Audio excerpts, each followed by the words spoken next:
Question: why do some of us believe that the Y-DNA haplogroup of the Edomites is within the subgroups of the E-M215 haplogroup? Answer: 1. Lineage in the Torah is patrilineal, and the Y chromosome is inherited through the male line. 2.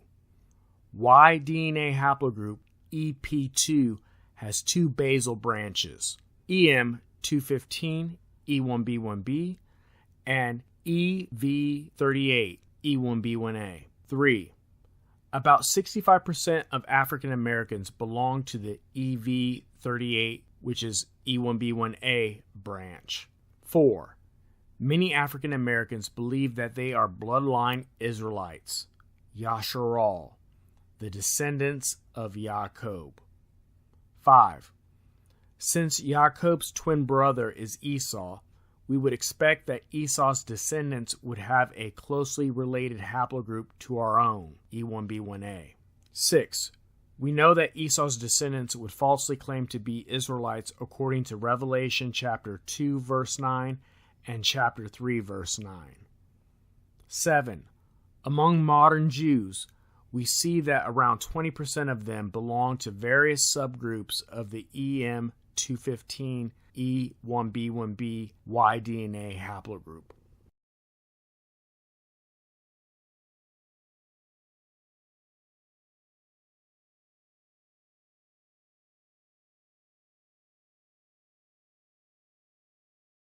And so I begin in this book by searching for where is the location of this ancient city, and were these people, the people of Ad, and how do we find them?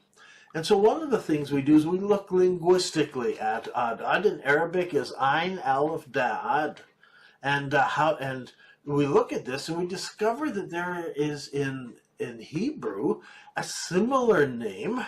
Written in Arabic, it's also Ain Waw Tzad. It's translated in English as Uz. So we have Ad and Uz, and they're very, very similar.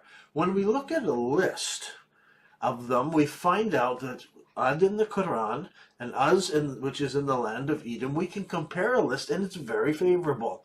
Both have mountains. Both are described as having high places. They are described as strongholds in the rocks. Both had cattle and gardens. There were streams there. They talk about these many columns, or these high columns, and we find that in both locations. They're associated in some way with the people of Thamud who came later. And there are towering rocks. We find that in both places. Deep valleys, both descriptions, and both of them are somehow connected to Pharaoh, who is mentioned in connection with both. And so the book looks in detail, and if you want all the details, you need to get the book and you need to look at it and get all the charts. But both Ad and Uz were destroyed by a strong wind. That is very interesting. And the prophet Hud, very interesting. Where is he buried? He is buried where? Up in Jordan. And why do they find him in Jordan? Because that's where the people of Edom were. That's where the land of Uz was. And we clearly show the land of Uz. It's reference to Uz is Edom. And you will find that, and it gives us an example of that. And so where is Edom? Well, this is in the very mountains where the ancient city of Petra later was built. The Edomites were there first. They lived there, and this was called the land of Seir, or Mount Seir, this row of mountains. So the place where the god Dushera was worshipped. It was a place where the Edomites lived. And in this book, we show that at a time long, long ago, after the time of Abraham, his descendants who were there, while the children of Israel were in Egypt, they rose to prominence. Various groups, all of the brother tribes, the cousin tribes, as we saw in that founding of the nations chart, they banded together and they began to conquer the areas around them. And they were under the leadership of Edom. And they rallied, and we find evidence of this all over the Middle East. We find it in Mesopotamia. We find it in Egypt. We find it down in Yemen. This group of tribes getting together under the leadership of the Edomites. Eventually they conquer down into Egypt. They meet their demise in Egypt, are eventually defeated, and the whole federation of tribes falls to pieces. They all go back to their homelands, and the whole thing is over. And so they disappear very quickly from the scene. These are what Muhammad talks about, the Quran talks about these people, and it makes reference to them, assuming that the audience at that time has a living memory of those ancient tribes when Arabians got together under the leadership of the Edomites, and these are the ancient people of Uz, or Uz in Arabic. Uz is in the Hebrew language. Well, then we move on and we ask the question, well, what about the people of Thamud? And when we take the word Thamud, we can break it down into Thum, which means after, and then Ud at the end is the people after Ud. And so this is Thamud or Thamuz, depending on whether you're looking at the Hebrew or looking at the Arabic. And so these are the people that come after the next civilization that rises in that area. And history tells us that after the Edomites were defeated, the next major people in that area were the Nabataeans. And they were the next ones to settle in Mount Seir.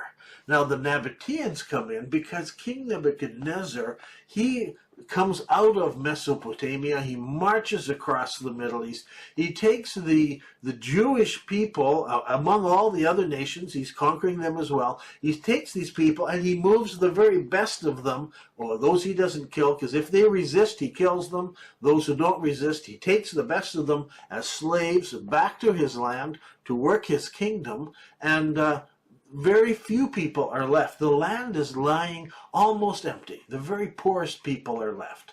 And so the Edomites, the remnants of the Edomites, they move north. And you'll find when we look at the history of Israel, we'll find, for instance, King Herod. Now his roots go back to the Edomites who moved north into the Holy Land. And so he becomes a leader in that area. So that leaves empty the Edomite lands, because the Edomites are moving up into better quality land. And so these Nabataeans, who were living down in Arabia, they begin to move north. And they bring with them their technology. Now, we touched on the Nabataeans in this book here, the Nabataeans, builders of Petra. What we do is we move on a little bit and we add some more information when we come to this book. For instance, the Nabataeans, they were trading. They would have camels and they would cross the desert. We explained in this book that that desert kept these other nations apart. But the Nabataeans were the links between. They traded goods back and forth across the Arabian desert. They brought ideas, they brought knowledge, they brought news of what was happening. So then, what are the most important things we can learn from the Petra Scrolls? First and foremost, it has to do with the Arabic language. You see, all over the Middle East there are thousands of pre-Quranic ancient Arabic inscriptions and names, but none of them reflect the sort of Arabic that's found in the Quran. You see, in the Quran, the definite article is el. And if the word for house is bait, then if I want to say the house, I would say el-bait. That is what you would find in the Quran or in classical Arabic today. But Dr. Michael MacDonald and others who have worked on these thousands of ancient inscriptions and graffiti across the Middle East, they found very few instances of el being used. The most common use for the definite article is hn, hin, or just h. So that's the definite article, but the Quran only uses el. So how and where and when did the hn evolve into el? The early language used in Central Arabia around Mecca in Saudi was different from the Arabic of the Quran. It also contains words from the Southern Arabian dialects. The language of the Quran is also different from the Arabic spoken by the Bedouin. So how can the Quran claim to be in the language of the people? Why can we not find any use of this type of Arabic anywhere in the Middle East? Recently, Ahmed Al-Jalad did a survey, Greco-Arabia in the southern Levant. This region includes the southern Syria and places like Jamel and Basra and the Hauran desert. It also includes central and southern Jordan, places such as ancient Moab, Edom, Petra, and the Hisma, and over in the Negev as well, Beersheba, Alusa, Nasana. These areas coincide with the areas that were under Nabataean control when the Romans absorbed the Nabataeans in 106 AD. At that time, the area was renamed Arabia Petraea, or Arabia of the Two Petras, and it was administered from Basra in Syria. Now, Dr. Mark Drury, a linguist, in his paper on the origins of the Koranic Arabic, mentions that there are 5 features that can be identified as particular to this region and found in the Quran. These include the use of the ta marbuta, the aleph maksura, the glottal stop, the letter L, and so forth. Now, Muslim scholars for a long time have promoted the idea that the Bedouins speak the purest form of Arabic and have the purest Arabic culture. But this is not supported by linguists such as Jalad and Duri. The Arabic closest to the Quran was found in and around Petra, and it's a language of the city, not of the desert. The Quran often speaks derogatorily of those it calls Arabs. These are the desert-dwelling Bedouin. There's some references on your screen if you want to look up where the Quran speaks in a rather derogatory way about the Arabs. But it's because the Quran was written for urban people with an urban background that you get this slant. The evidence that the linguists put forward suggests that the Arabic in which the Quran was recited and written was actually Nabataean Arabic. The Nabataean variety, it is suggested, would have been widely understood throughout the Arabic-speaking region because of the Nabataean traders and their whole network of trade. But it was not considered to be a different language from what the Bedouins spoke. They spoke a different dialect, but this was claimed, the language of the Quran is claimed to be clearer and more easily understood. It's the kind of Arabic that the merchants and the poets used. The Nabataeans preferred to write in Aramaic and later in Greek, but they spoke Arabic at home. That's why early Muslim scholars could not find the source of the Arabic language. They're assuming it came from the Bedouins, but it could not be found among the Bedouin tribes.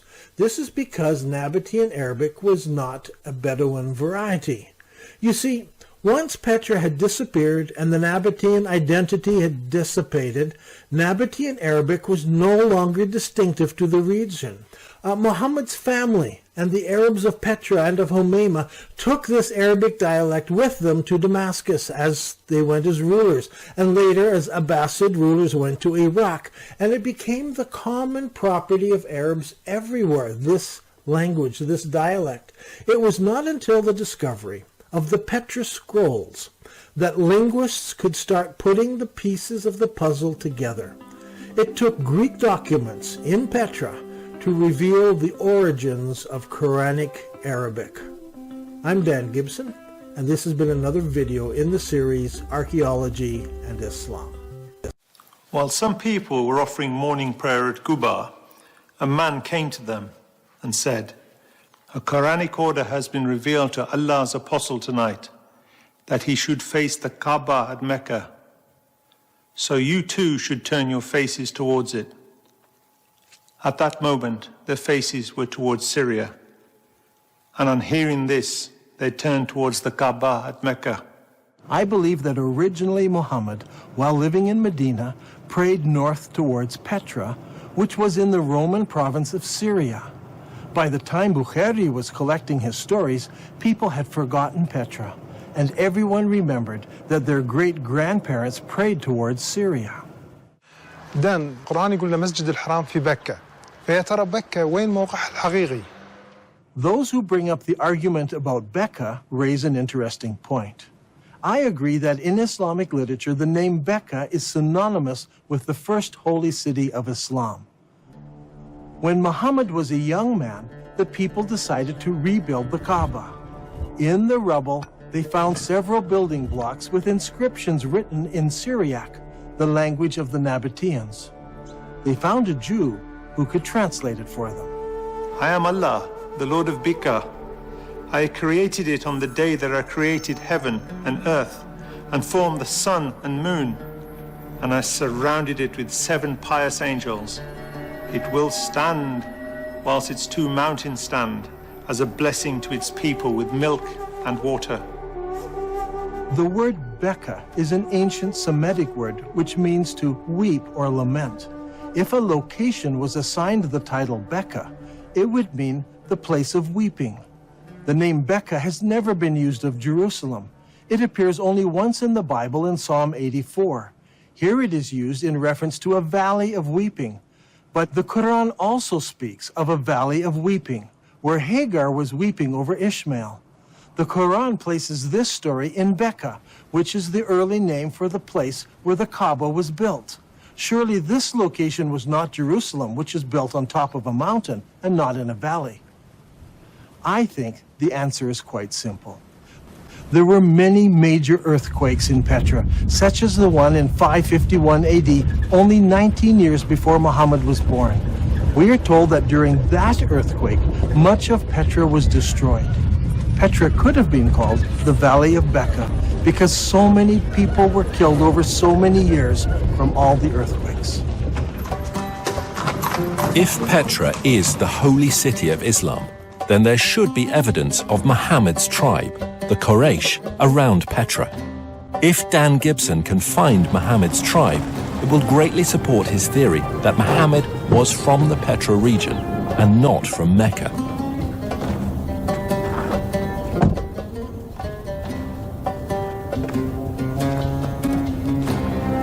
Long ago, this was known as the city of Hawar, or Humayma as it is known today. Archaeologists have uncovered a farmhouse belonging to the Abbasid family and a mosque built some time later. When the Muslims of Iraq defeated the Umayyads of Damascus, they wanted a member of Muhammad's family to support and legitimize their revolt. And so they came here to Humayma, 27 miles from Petra. It was here that they found Muhammad's family and the Quraysh tribe. They didn't go to Mecca in Saudi Arabia or Medina. They came here to Humayma, 27 miles outside of Petra. It was here that they found the Quraysh tribe and the family of Muhammad, not in Saudi Arabia. So far, we have discovered that the early mosques of Islam all faced the ancient city of Petra. The Quran commands every Muslim to face the forbidden gathering place when they pray. Now, the forbidden gathering place wasn't a building. It was much more than this. It was a large area marked out with special stones. These stones marked the boundary around the sacred area. No killing was allowed inside this area. Even birds were not killed. Now, what kind of stones would you need to mark out such an area? If you had just small round stones, they would be lost among the other stones of the desert. They must have been larger stones. And there should have been something special about them, so that you knew for certain that this was the boundary of the sacred area. Today, in Mecca, there are no special boundary stones. Historians have long wondered what these marker stones might have looked like, but they seem to have been lost in the years that have passed since then. Or perhaps they were never there. If Petra is the original holy city of Islam, then of course the special stones wouldn't be in Mecca. They would be in Petra. Now there's a feature about Petra that's absolutely fascinating. Whenever tourists come to this city, they pass by a number of square-cut stones known as the Jinn rocks. This is a fanciful name given to them by the local Bedouin. What is interesting is that there are more than 20 of these large square stones marking all of the entrances of the city. Is it possible that these mark out the forbidden sanctuary? Perhaps that's why they're not located in Mecca. If that is true, then Masjid al-Haram, or the Forbidden Sanctuary, would have been located here. And if it was located here, then the Kaaba would have been located here as well. But it's not, because a man named Ibn Zubair moved it. So far in this program, we have been examining the direction of prayer that Muslims originally faced. As we've seen, all of the mosques constructed during the first 100 years of Islam pointed to Petra. By using the two mosques on the Amman citadel, Dan Gibson has determined the approximate years when the Qibla direction changed. Does Islamic history give us any clues as to why the direction of prayer might have changed? If we look into Islamic history at this exact time, we come face to face with the Second Islamic Civil War. If the Abbasids tampered with history, did they go so far as tampering with the text of the Quran? For instance, how did the name Mecca get into Surah 48? Abu Bakr, the successor of Muhammad, made the first compilation of Quranic material. Uthman, who followed him, used that collection and then added to it. The historians tell us that even after Uthman had compiled his Quran, people remembered still more verses that Muhammad had revealed. Every time a new Quran came out, it was touted as the most complete Quran. The previous ones were okay, but the newer ones were more complete, with more revelations in them. Did the Abbasids bring out an even more complete Quran that contained mention of Mecca? Today we have many of the Abbasid Kufi Qurans in museums from Istanbul to Samarkand. These Qurans use the Kufic script invented in the city of Kufa. But what about earlier Qurans written in other scripts? I have searched through many of the early Quranic parchments written in pre-Kufic script. It should come as no surprise that none of the pre-Kufic material includes verses about the changing of the Qibla or the city of Mecca. Historians have challenged me that I'm trying to rewrite all of Islamic history. I assure you I'm not trying to do this. I'm only suggesting one small change.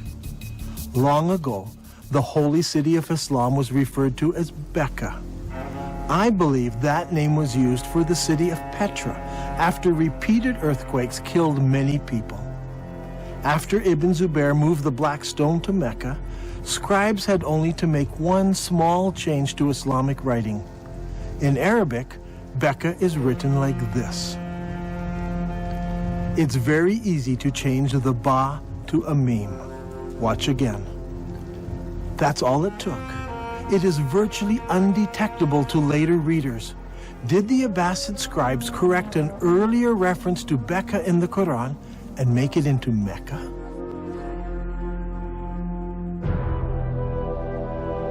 I believe that all of the evidence points to Petra as being the ancient city of Becca, the founding place of Islam.